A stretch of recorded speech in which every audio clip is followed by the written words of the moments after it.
We're delighted to be joined now by Barrie Wharton, lecturer in UL, but that's not all you're involved in, Barrie. I know that you're heavily involved with Shelbourne Football Club, and again, that's not all as well, because you are heavily involved in, I suppose, what would you call it, the integration in society of children in direct provision as well.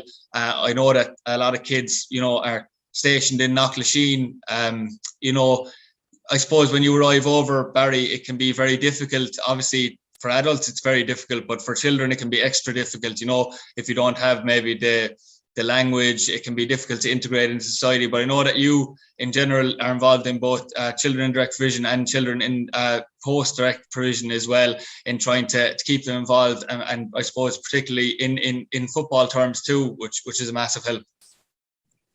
Yeah, thanks a million, Adrian. That's I would have fallen into it almost accidentally, but and a lot of it would be through a friend, George Lee. So we came across a couple of the children. I'm on the board of management in JFK School, and I was coaching Shelbourne underage. And we came across a couple of the kids who wanted to play in the yard. They would have come through direct provision, post-direct provision. And then they would have kind of brought their friends. And I suppose George made a point once to me early on. His LEDP were very supportive and said, who's their advocate? And we kind of, I suppose it became clear that there was nobody really to speak for them. So we tried to get them involved in basically playing soccer, making it. And we went out to Knocklasheen and we got great support there from the FAI and Development Officer Declan Considine, and Declan's been brilliant with them. And from there in Knocklasheen, we got funding to take them to Dublin for international match and do different sessions in the Markets Field, and then with them.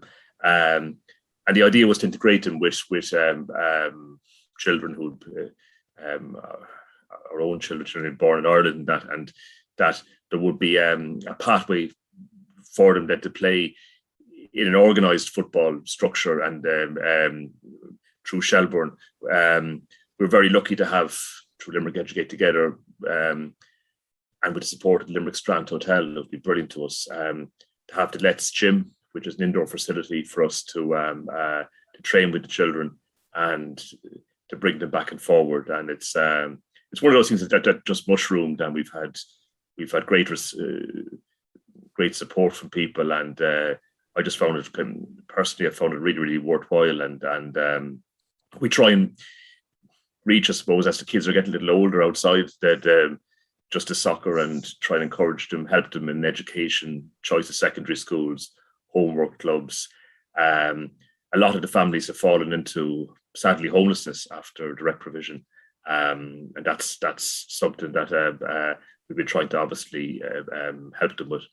Is that incredibly difficult, Barrie? Because I know you have said to me that children in direct provision, when they are in Knocklasheen, per se, it's more of a structured environment, in terms of meals, in terms of, for instance, for yourself, where they are, so training is easier, it's more structured. The problem is when they leave Knocklasheen, as you said, which is post direct provision, you find it very difficult. So do you find that difficult in terms of communication once they leave Knocklasheen, we'll say? Yeah, definitely. I mean, me and you have chatted informally about this, Adrian. They lead a quite agitated lifestyles, nomadic existence. When the children are in Knocklasheen, we're able to, with Declan and the FEI, we're able to get a bus, bring them to a place, bring them back. A lady comes to them, Mary, she's a lovely lady, will come on the bus with them. Things are facilitated. And a lot of people talk about direct provision, but once they leave, they have very little support structures within the community, and where we obviously have our basic as family structures. Then we would have social structures, schools. They went to politicians, areas, football clubs. People who support you in times of need. And I just found a lot of these children and their families kind of at sea, and as you say, logistically, just trying to keep hold of the families when they're being moved on by landlords, those type of and it's obviously we're in the midst of a housing crisis in Ireland, which kind of we're all aware of. So, but I suppose these families are in the eye of that storm, because there's no family home for them to go home to, or there's no so that's the post-direct provision is a real challenge. Yeah, it certainly seems to be the case, because I know you have mentioned, as you said, the Strand Hotel have been really good to you in terms of support. You also said that you are, free of charge, using Seletion Gym as a training base as well. I get the sense from speaking to you in that respect that the support structures are there once, as you said, children are in that structured environment in Knocklashin. But I get the sense from you that maybe you feel that it could improve once they have left that area as well. Yeah, it's something that we talk about with different stakeholders about where, I mean, we coach children from challenging backgrounds in Limerick as well, but they seem to have a much more organised structure of social work, social workers, people assigned to them. There seems to be much more of a registered with TUSLA HSC. It seems to be much more. There's people with expertise to turn to, but I just find with a lot of these children or families, once they leave Knocklashin, that's really it. We've had meetings with the community guard and different people. There's different vested people who kind of want to help. A lot of people do want to help, but I suppose some of the thing is how, and with the great support, whenever we need boots or gear for the kids, or that people, with no issue, people are great with that, those type of things.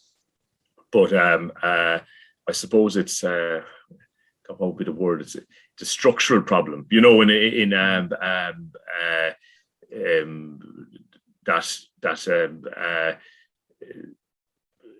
there. I actually think people like that need more support than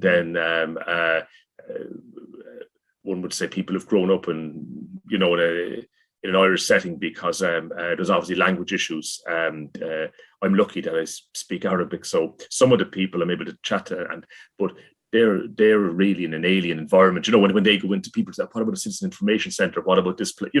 What about the council? But it's we were joking, but not joking, me and you the other week, and I'm saying it's like my mum and dad or someone being thrown into Khartoum in Sudan tomorrow, told kind of make the best of it for yourself.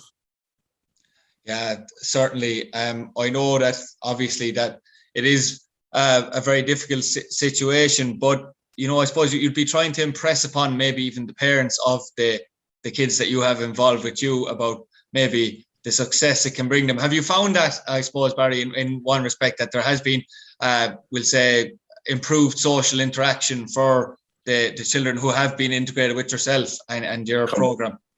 Completely. It's just been, and support from their parents has been wonderful. The parents realise how important it is.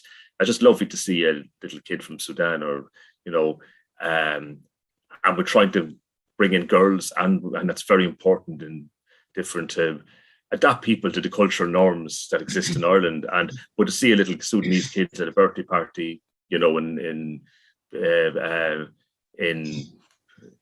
Ashbrook or Mayorstown or something, whatever is just a lovely thing to see them interacting, to be friends, and not see Mohammed or Aboud as someone different, and for them not to see on the other side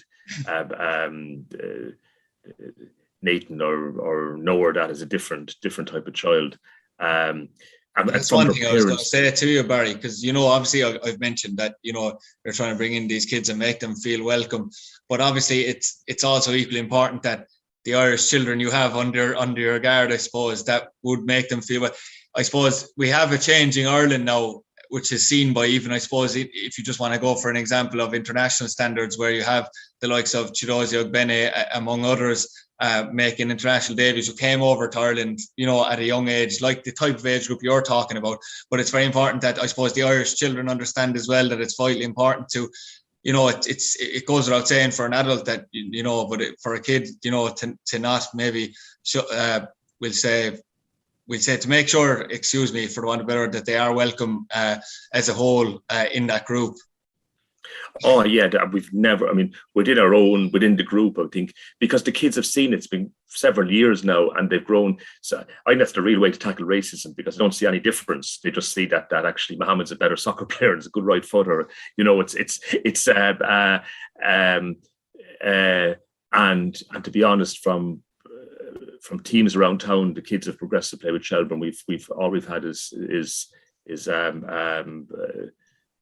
great support, and we haven't had, it's been and that's something very positive. I think it's an all-win. It's a win-win situation in that. The sad thing is, as one I think I've said to you, that I had a couple of kids the other week bringing back from a match. I think we were playing Gerland or something, and like the kids were in the back of the car and they were discussing in Focus Ireland, is the family in 176, 153. They're not obviously the numbers, but are they still making the noise? Is it still screaming? Are they still fighting at night? And I just personally, obviously,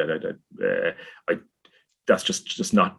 It's just very sad to hear 10-year-old kids talking about those type of things, and that's.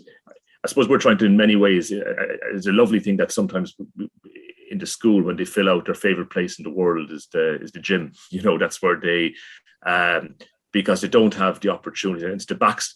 I suppose in some ways what we're trying to do is often, what are we trying to do? But trying to normalize their relationship in society.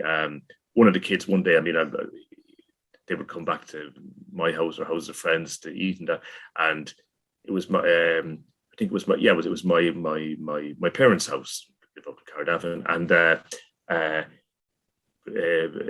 think I said to this is Charlie's my son. This is Charlie's nana and granddad. This is my mum and dad. And the little kid just turned to me and said, he said, "Oh yeah, I had 4 grandparents and they all died in the famine." So and they're from Darfur. We call him Pride of Darfur. He's our midfielder.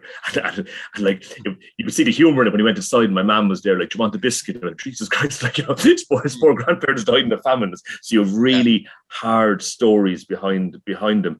And we're aware of that. Sometimes I often talk to George Lee or Declan about that. We have to be careful not to get out of our depth in some ways, you know what I mean? And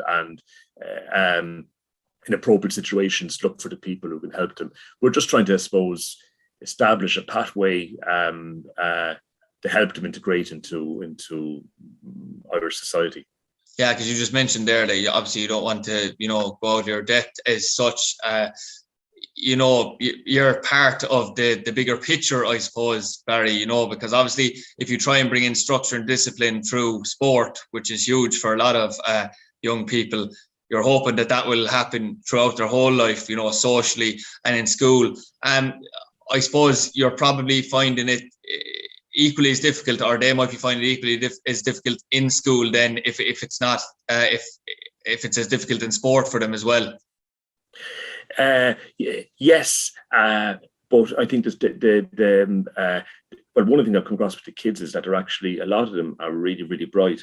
A lot of them actually, not bizarrely, but are really, really good at languages, because obviously they come from a multilingual background. Some of them, which you wouldn't, I said to you, are really good at Irish, and one thing actually that comes home with them is that a lot of us have, not to speak, but they love Ireland.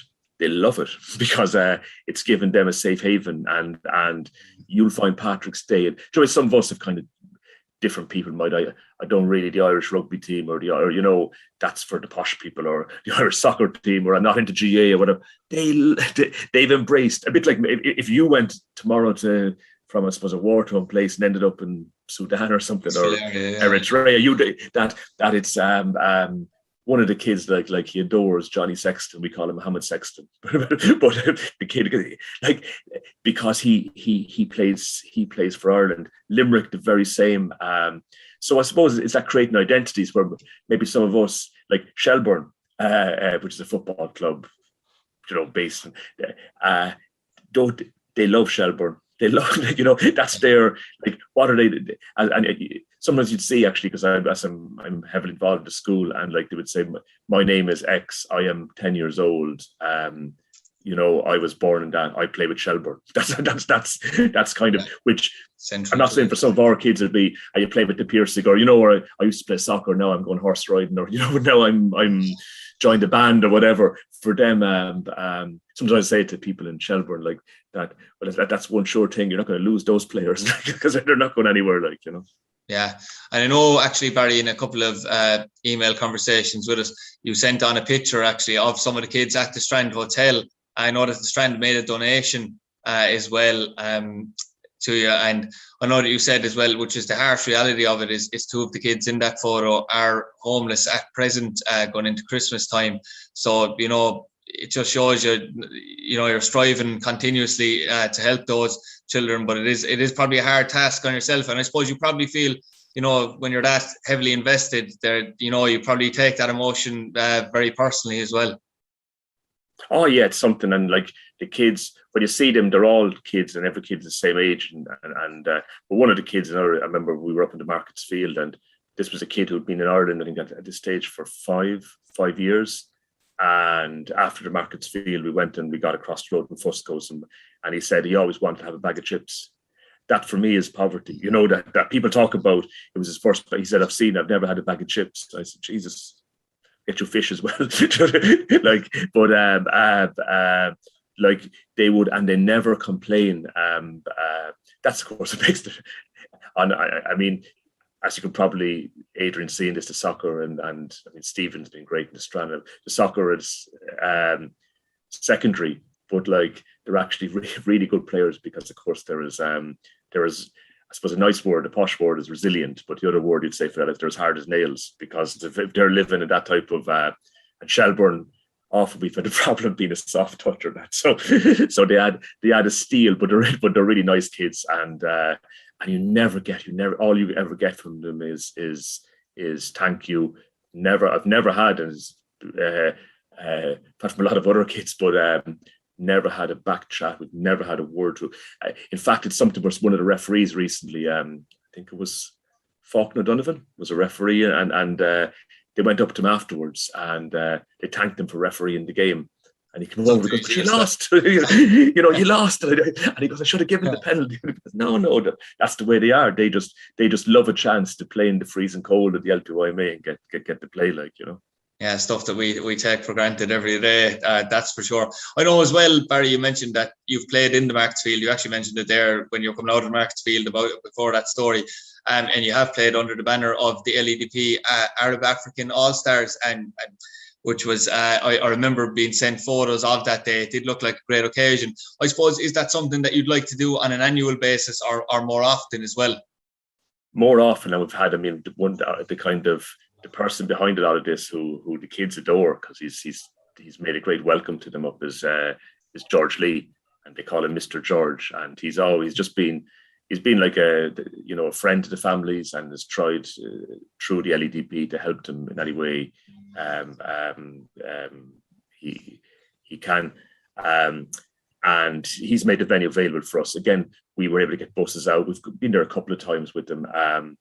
And the council has been, with Pat Daly, were very kind, and because they noticed what Shelburne was doing, and they provided food for the kids. Again, the sad part is there where remember the bus going back, and one kid put his arm around, came over to me and said, "Please don't let me take me with you." So you get that kind of sadness too with the because in Knocklashin, which is something we haven't even touched on, there's kids who might be not in a family environment, you know what I mean, and you have that type of where you have other type of issues or secure environments, which is another issue. But we've had great times in the Markets Field, and for them to play for our own kids, of course, it's beautiful to play up there. And there's small things, but like the LED people would put on the Champions League music as they come to take the field. And a lot of this actually was, of course, pre-COVID. During COVID, because of restrictions, we actually had planned, and we'd funding, we'd support from Mary I, from Pat Daly and the council, to have actually a Midwest Arab African festival of football. And it was going to take place in a day. It was going to be around Patrick's Day 2 years ago, but now we all know what happened. But that we just see that in George whenever, and the same Stephen from the Strand, as something that's postponed. And their parents, which is very important. There was going to be a match between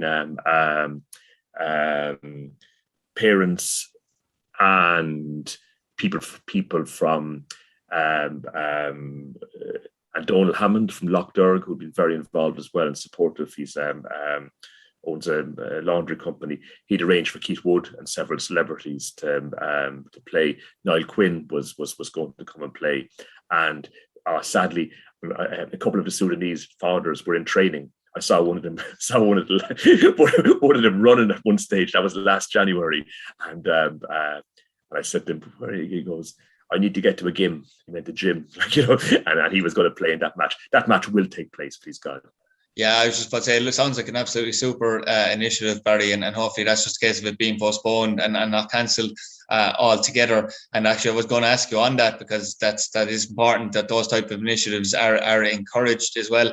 On another thing, I suppose we have been talking about how difficult it is for Irish people and obviously everyone around the world, but for Irish people in Ireland to deal with COVID lockdowns and COVID restrictions. So children in direct provision, post-direct provision, probably could multiply that by 10, as we said, because of the type of measures we've talked about, like maybe your language barrier. Then you would have had schools shut down, you would have had no trainings, like total isolation. So it would have been a very difficult period.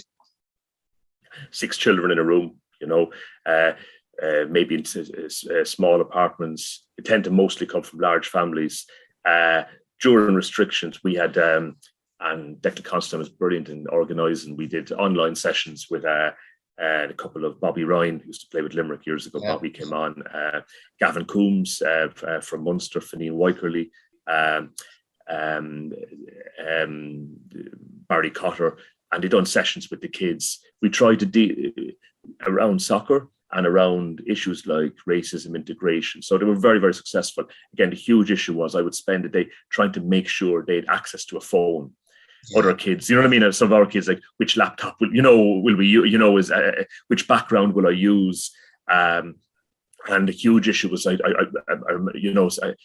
be within obviously restrictions going to a family saying, can we manage to get the phone, because it'll mean and they would make a huge effort, but it stuff which we take for granted. You know what I mean? It is just really, really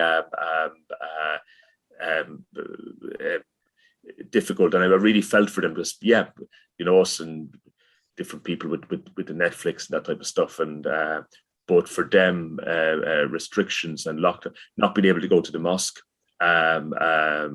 which most of them is huge, because the mosque isn't.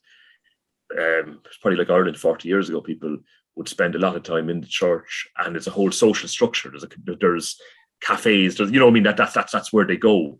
So sometimes it used to actually irk me when people would be going on about the restrictions. They couldn't go to pubs, or I have a lot of friends but I'm not against pubs in the least, but like the pubs must reopen. Like, what about the lads? They want to go and sit in them, because in many ways that is their social outlet. Yeah, certainly, and I must say I commend your work, Barry, under the Shelburne Inclusion.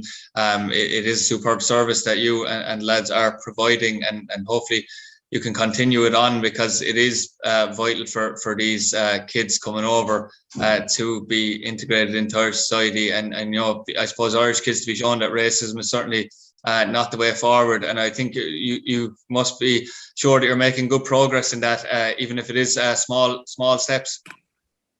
Oh yeah, no, it's small, and I mean, again, I have to George Lee, Declan Constantine, great support from those people. Trevor Bell, brilliant. Stephen O'Connor, the Strand, and the hotels are going through a really, really tough time. And he heard that there was Owen Shinners from Limerick Educate Together who gives us a Leash and Gym, but they were looking for donations for a pro, and Stephen, the Strand Hotel, who have been very supportive to us, giving us gear, and that said, I want to do this. I want to, even before Stephen would organise when we won a match or something,